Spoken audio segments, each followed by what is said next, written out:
Jogo de Cintura. Começa agora Jogo de Cintura aqui na TV Diário e também na CDN 93.5 do seu FM. Eu sou Carla Torres, comigo hoje no estúdio Daniele Bressan, Deborah Evangelista, Fabiana Sparrenberger e Daniela Minello. E o nosso tema fala aí sobre a construção da imagem da mulher ao longo, pelo menos, dos tempos modernos. Da Santa à Megera, a oscilação da imagem historicamente construída da mulher ainda nos afeta? Olha só, eu tomo aqui como base para essa discussão uma trilogia que se chama Imagens da Mulher no Ocidente Moderno, da Isabelle Anchieta, um livro, uma trilogia, eu trouxe aqui de 2019. Ela nos fala o seguinte: as imagens da mulher no Ocidente Moderno, é uma trilogia, enfim, escrita aí pela socióloga, lembra outros estudos sobre a representação feminina na arte, que em sua maioria falam sobre a concepção da mulher a partir do olhar masculino. No entanto, o que se percebe já nas primeiras páginas do volume 1, aqui que fala das bruxas e tupinambás canibais, é que essa pesquisa segue o caminho contrário, apontando a participação ativa das mulheres na formação e no uso das suas imagens ao longo da história. Essa trilogia investiga as contradições que permeiam esse tema. O que ela faz, né, gente? Ela não nega que a imagem da mulher ela é predominantemente construída por homens, artistas, homens, por exemplo. Mas ela fala do quanto as mulheres colaboram para a sustentação dessas imagens. E aqui eu quero mostrar, vamos lá, Fernando, vamos ver se dá certo aqui a nossa tentativa. E essa trilogia, a Fábia achou lindos os livros, né? Então tá aqui, Imagens da Mulher no Ocidente Moderno. Vamos ver se o Fernando consegue puxar aqui, mas, enfim, são 3 livros. O primeiro... Aí, olha. Vamos lá, Fernandinho, ó. Grande Fernandinho. Tá certo. E é muito interessante que é um jogo, assim, que o nosso olho meio que se perde. Um jogo de, enfim, espelhos, obras sobrepostas, é a ideia. E o que a gente tem aqui, né, gente? O primeiro volume falando aí das imagens da mulher no Ocidente Moderno, sobre as bruxas tupinambás e canibais. Então são obras, né, pinturas, enfim. A Maria Madalena, olha só, os opostos, digamos assim, em termos de enquadramento sobre a mulher, né? E o terceiro volume é Stars de Hollywood. Então me parece, inclusive, enfim, super recomendo, gente. A Gilda, é nunca ouvi uma mulher como Gilda. Lindo, maravilhoso, Gilda, né? Então, um personagem marcante no cinema. E me parece que justamente é só no terceiro volume que a gente tem essa mulher se desprendendo um pouco mais dessa imagem, digamos assim, mais submissa. Aí ela vira, eu falo aqui das santas as megeras, né? Mas na verdade ela é muitas vezes a descontrolada, a fumante, enfim, a alcoólatra. Ela é, mas ela também... Ai, gente, eu critico a Dani que ela fuma, mas não foi disso que eu falei. Não. Tem que criticar, tá certo. Ela é essa mulher que aparece com esses vícios muitas vezes, mas ela, sobretudo, é independente, é muito mais independente. Então, essa discussão é sobre a representação das mulheres na arte, mas, de certa maneira, essas imagens, que são aqui, no caso, pinturas, elas também permeiam o pensamento, né? O imaginário coletivo. Eu não sei se vocês sentem isso, mas eu penso, gente, que a gente frequentemente é colocado em caixinhas. A gente se coloca em caixinhas. Mas isso não é adequado para mim. Isso não tem a ver comigo. Poxa, por que não? Até ontem, talvez, tu tivesse alguns princípios, princípios não, mas algumas metas na tua vida, e talvez um jeito de ser ou alguns traços da personalidade ficassem mais evidentes. Mas a partir de hoje, digamos, reformulei meus projetos, minhas metas, e eu preciso manifestar outras potencialidades minhas. Por que eu não posso me deixar? Né? Por que eu tenho que me manter numa imagem? Quando tu colocaste assim, né, megeras ou bruxas ou megeras, né? Santas ou megeras. Da Santa à Megera, né? Santa Megera. Eu não sei porquê, mas me chamou a questão da bruxa, né? A megera, a bruxa. Nada a ver. Não, poderia ser, mas, né? Tudo a ver. E daí eu me lembrei que eu me fantasiava de bruxa. Eu adoro me fantasiar de bruxa. Tenho paixão. Não que eu tenha, a Carla já falou, já soltou aqui as suas gargalhadas de bruxa, a Dani também. Né? Eu não tenho isso. Mas eu me visto, eu coloco uma roupa, olha, eu faço um Halloween que vocês têm que ver. Maravilhoso. Eu adoro. Mas aí eu acho que vem, para mim, né? Vem muita questão assim, ó, do misticismo e da magia que envolve isso. Esse ato de ser bruxa, de se tornar bruxa, de se reconhecer como bruxa, que é o poder da transformação. E o poder da transformação todos nós temos. Na verdade, todo ser humano tem o poder de transformação, né? Basta querer que isso aconteça. Então, eu acho interessante quando a gente se dá o direito de. E aí, eu não sou uma santa. Eu, Deborah, não sou santa, muito pelo contrário. E eu acho que a gente não vai achar uma, com exceção das santas, né, que aí são beatificadas, e, enfim, todas nós. E aí, voltando, colocasse como Maria não foi santa. Mãe de Jesus, vamos assim dizer, né? Teve outros filhos também. Então, o que é ser santa? O que é ser santa? Né? O que a gente persegue como santidade? E será que a gente persegue isso? Eu nunca quis ser santa, eu não tenho nenhum imaginário de ser santa. Eu estou muito mais para bruxa e para megera ali, né?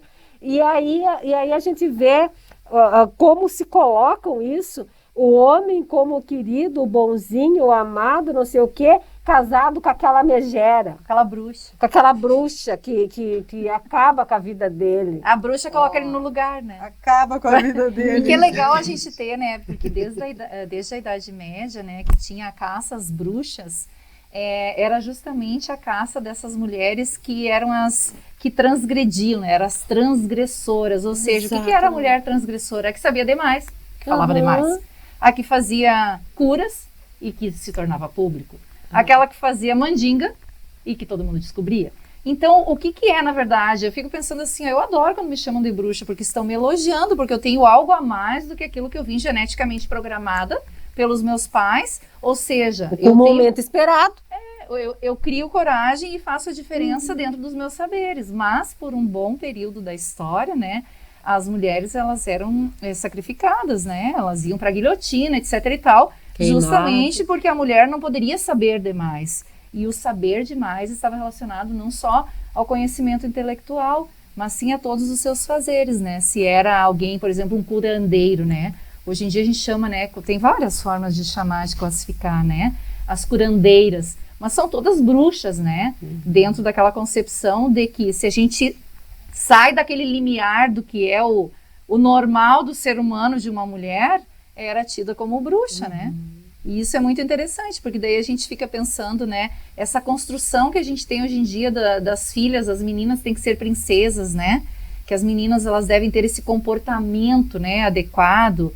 Eu fico muito feliz quando eu vejo uma menina que gosta, por exemplo, não apenas da dança, que gosta de jogar futebol, que gosta de saber tudo sobre conhecimento lógico-matemático, e a gente vê o que geralmente dentro das áreas das exatas. Mas homens, né, sendo valorizados, né? E daí a gente puxaria para um outro gancho, mas é justamente essa competência que nós temos e que nós somos tidas daqui um pouco como bruxas, né? Eu lembro, existe aqui a descrição no volume 1, que ela fala das bruxas tupinambás e canibais, bruxas e tupinambás canibais.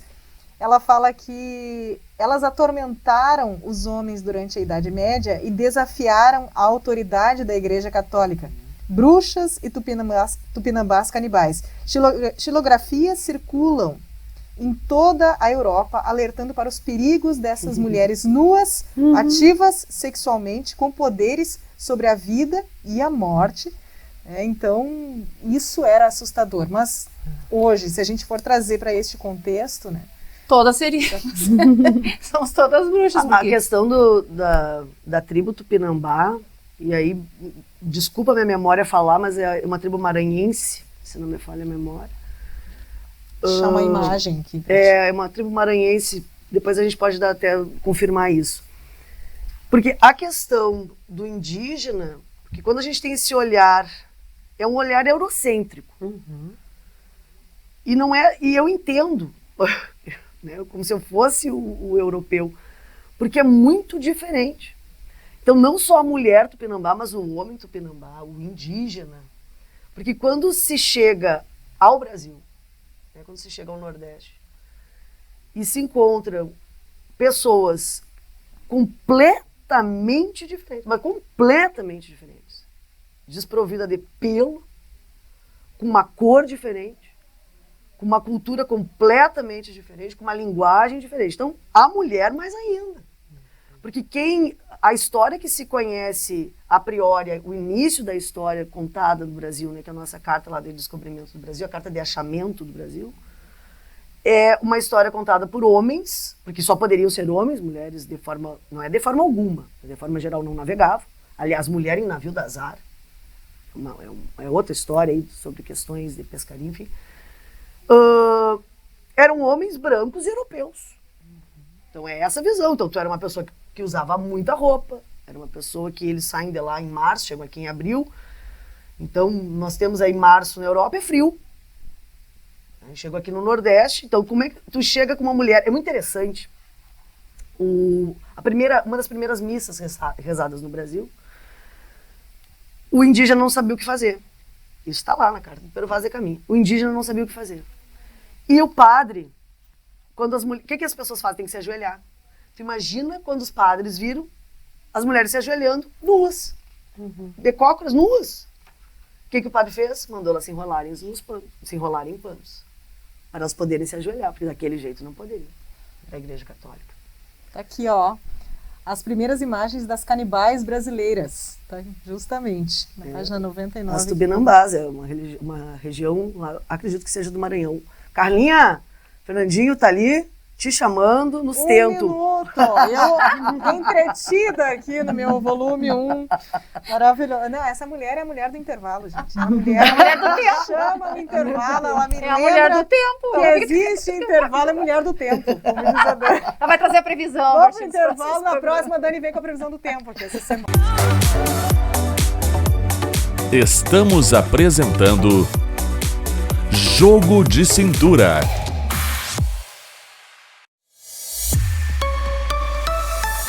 Bom dia, Santa Maria. Boa tarde.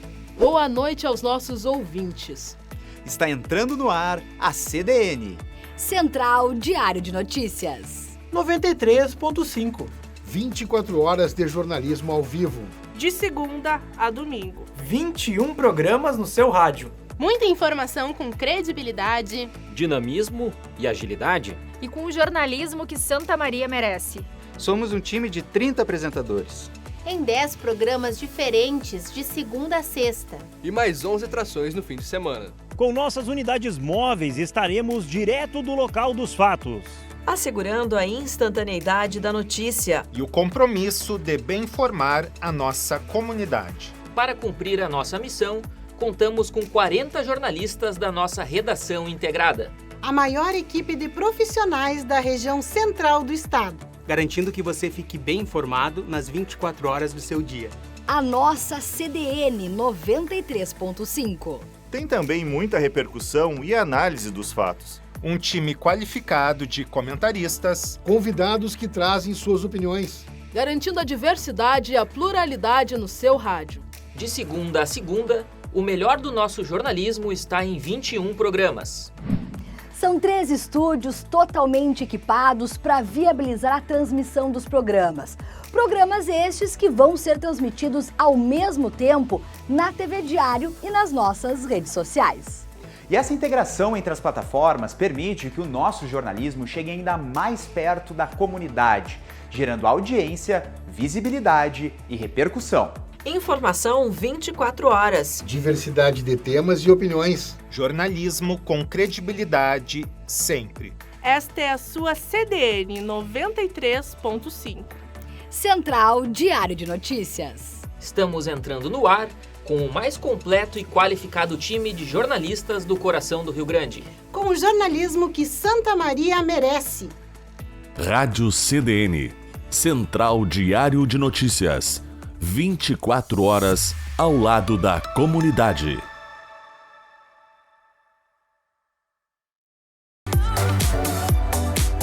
Voltamos a apresentar Jogo de Cintura.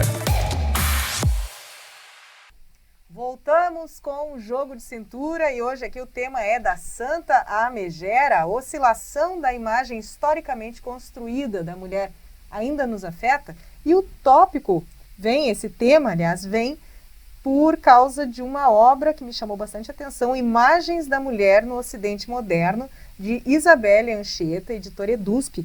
É uma trilogia de 2019, falando sobre como a mulher vem sendo retratada, desde as bruxas, tupinambás, né, canibais brasileiras aí, até a época em que a gente vê as stars de Hollywood. E existe, claro, uma progressão, uma liberdade, digamos assim, que essas mulheres conquistam, elas já não são mais tão enquadradas como estranhas ou, enfim, algo que não seja tão aceito, mas elas igualmente, elas entram nas caixinhas, elas são as sexys, digamos assim, as depravadas, né, uma palavra muito usada, historicamente usada. Elas têm vícios e são expostas por isso. A própria atriz de Gilda, na vida, né, dela... A Rita Hayworth. Rita Hayworth. A Rita morreu com problemas de saúde e sofreu bastante por causa da imagem construída sobre ela. Foi do auge à decrepitude, aí se perdeu, termos usados. Ela realmente desenvolveu problemas mentais, ao que me lembro, não sei se só Alzheimer, mas problemas decorrentes disso e também vícios, álcool. Mas olha, nós falando, né? Vocês estão falando. Marilyn Monroe. Vocês estão falando num universo. Eu vou trazer para um outro universo. Para o nosso aqui. Não é tanto nosso. Tem o dia 21 de janeiro. Dia 21 de janeiro, se eu não me engano, é o dia que se tem o combate à intolerância religiosa. Por que se tem isso no Brasil? Porque nesse dia a mãe Gilda, por isso que eu me lembrei, se não sofreu ataques no seu terreiro de Candomblé, e com esses ataques, aquela senhora que era mamãe de santo, ela foi ficando tão triste que veio a falecer. Banzo. Sabe? Ela ficou doente mesmo, assim, houve ataques, teve uma fotografia dela, enfim, foi um horror aquilo. Aí a gente olha, qual é a grande diferença do que aconteceu com a mãe Gilda, que acabou morrendo, por quê? Por causa do preconceito, por causa da ignorância, por causa da discriminação. E aí, se a gente vai no veio mesmo, isso é tanto das bruxas lá de 1900, lá do século passado, né? Como acontece hoje. A mesma perseguição daquilo que não é padrão, daquilo que não é colocado como sendo correto. Como rótulo. Tu não quer fazer parte daquele meio. Tu é diferente. E ser diferente, cultuar o diferente, gostar do diferente, incomoda o status quo. Excelente. E aí, como incomoda o status quo, eu tenho que eliminar. E então, tem que determinar que é uma coisa. Claro. Tem que classificar. Deixa eu falar um pouquinho. Claro, não falei nada. Gente, já passou o primeiro bloco, nós estamos no segundo. E a chefe?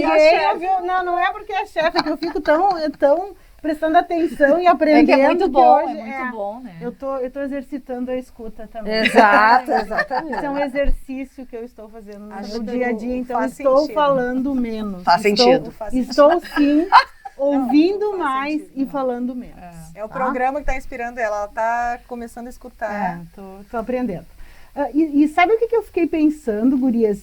E daqui a 5, 10 anos, tá? Não imaginar daqui a 10 anos o jogo de cintura acontecendo aqui com a gente ainda. Lindas e maravilhosas. Nós vamos estar falando, daqui a 10 anos, qual é a representação da mulher de hoje. Porque nós ainda vamos estar falando em rótulos. E qual é a mulher de hoje? Pergunto. É a diversa? É a múltipla? O que daqui a 10 anos nós vamos estar lendo sobre a mulher de hoje? Eu espero que, assim como foi com a fala do teu filho em outro programa, né, que a gente gravou, em que ele olhou para tua saia, que tu achava curta, e ele viu algo normalíssimo, super lindo. Aliás, mãe, essas pernas tem que mostrar. Eu espero que a gente esteja falando desse novo olhar, dessas novas gerações que tomara tragam aí novos ares, novas perspectivas para essa imagem construída, né? Não sobre a mulher, mas sim sobre o ser humano de um modo mais geral. Que a gente não precise mais necessariamente pensar, vou vestir uma roupinha, quero ser super feminina, quero ser eu, independente de eu ser feminina como as pessoas entendem que é o feminino, ou ser andrógeno ou masculino. Interessa, é como eu me sinto bem. Quero mostrar as pernas amanhã, eu quero tapar até os pés, não interessa. Eu posso trazer um exemplo, não tem como não, porque acabei de lembrar que eu tenho várias bruxinhas, né?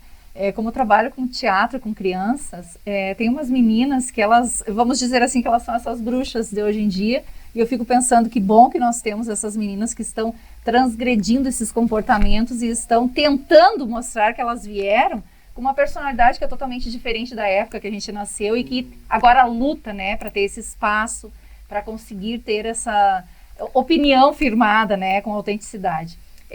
Eu gravando um vídeo com a personagem da Bagulha Roberts, Bagulha Fitness, e ela criou 2 personagens, que era a Bia Bolcherres e a Bia Malcherres, ou seja, mal de malvada. A Ruth e a Raquel. Ai, todas as minhas alunas, um beijão para vocês, amo vocês. A Bia disse assim para mim, eu combinei antes, né? Eu disse, Bia, tu foca, tu pode falar das duas, mas tu foca no comportamento, assim, adequado, né? Porque a tia Dani trabalha com educação, etc e tal, né? E ela... Já toliu a guria. Já toliu a guria, né? Aí ela disse assim, não, tia Dani, pode deixar. Aí ela começou, porque a Bia Bolcherres, não sei o que, e ela assumia a personalidade da Bia Bolcherres, que era a Bia comportada, né? E quando ela pegou a Bia Malcherres, ela começou assim, porque eu sou a Bia Malcherres, e eu vou fazer a diferença. E eu dizia assim, sim, ela tá querendo dizer. E aí eu ia interpretando com ela, né? E ela dizia assim, não, porque eu vou bater nos gurizinhos, porque eu vou fazer tudo que eu quiser.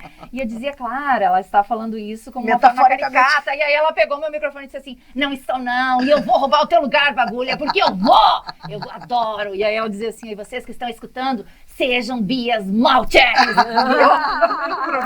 Em resumo, a menina, assim, ela me deu uma aula comportamental daquilo que realmente a gente precisa compreender que é o que eles precisam. A gente tem que permitir que os nossos filhos, que as nossas crianças sejam autênticas. E não é mal de malvado, mas ela queria transgredir as leis, ela queria fazer a diferença. E eu achei bárbaro aquilo. Toda vez que eu encontro ela, eu digo, Bia, a Bia Malcherres, que saudades! Nossa, mas olha, Fábio, mas aí que tá, a pergunta é colocada, mas na tua visão, o que a gente vai estar discutindo? Eu acho que ainda está longe, gurias. Eu enxergo muito claramente a evolução, mas ainda hoje é preciso o que a Dani Minello falou, com essa vivência, ainda é preciso a gente transgredir. Ainda é preciso. Então, eu acho que se permitir, né? Essa mulher que a gente está falando e que a gente gostaria que todas nós pudéssemos ser, nós ainda temos uma caminhada. E não é pequena, não é pouca e tem que ser construída por cada uma de nós. Então, às vezes, a gente coloca lá, são as feministas, são isso, aquilo. Não, é todas nós. É impressionante. Às vezes a gente quer que a mudança aconteça, mas a mudança não acontece no coletivo sem que ela tenha acontecido no individual. Exatamente. Então a gente fica gritando lá no coletivo, vamos dizer, não, tem que acontecer aqui. Aconteceu conosco essa mudança, a gente consegue, aí a gente começa a mudar padrão. Mas mudar padrão é mudar cultura e aí, né, Dani, nós vamos longe. Vamos longe. É muito interessante o Enem em 2019, 2018, trouxe a Angélica Freitas, que é uma feminista ortodoxa, que nem eu digo, ela é xiita do feminismo, e que não levem a mal essa expressão, né, mas vão levar, enfim, também não é uma expressão muito boa, enfim, foi falado. A Angélica Freitas, o nome do livro dela é O Útero é do tamanho de um punho, ou seja, é isso aqui, então não tem o que fazer. Então todos os poemas são extremamente feministas. E traz um poema que foi muito difícil para alguns alunos entenderem, não por desconhecimento, não por não querer, por conta do universo cultural.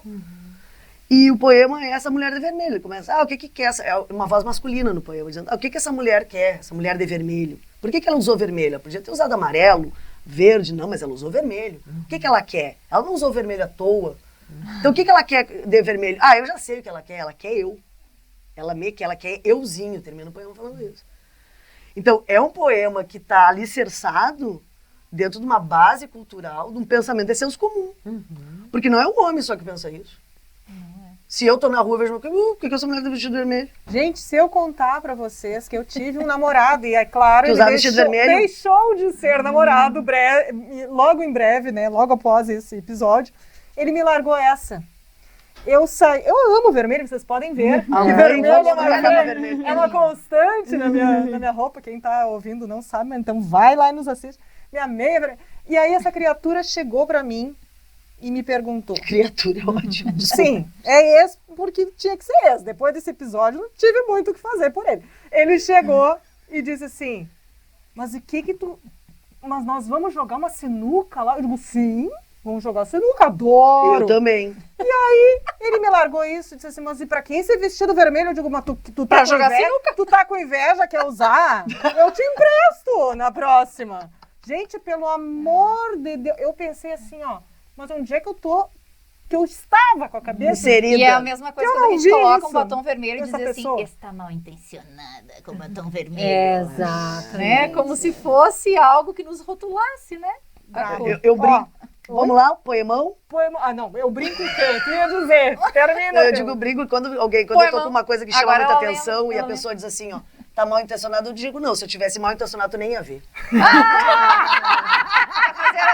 Adorei essa. Muito bom. Vamos de poema, que faltou poema no outro programa, né?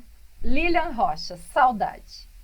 Na carta amarelada, letras esfareladas, recordações de um tempo passado, com cheiro de terra molhada, vagalumes, transeuntes, de uma noite estrelada, a lambida do selo. Acabou. Os dedos, molhados de cola, já não tenho a destreza da escrita com a caneta. Agora o meu corpo são 2 polegares. Ai, olha, bom, lindíssimo. Gente, beijo pra você que nos acompanhou até aqui. Tchau. Jogo de Cintura volta. Obrigada.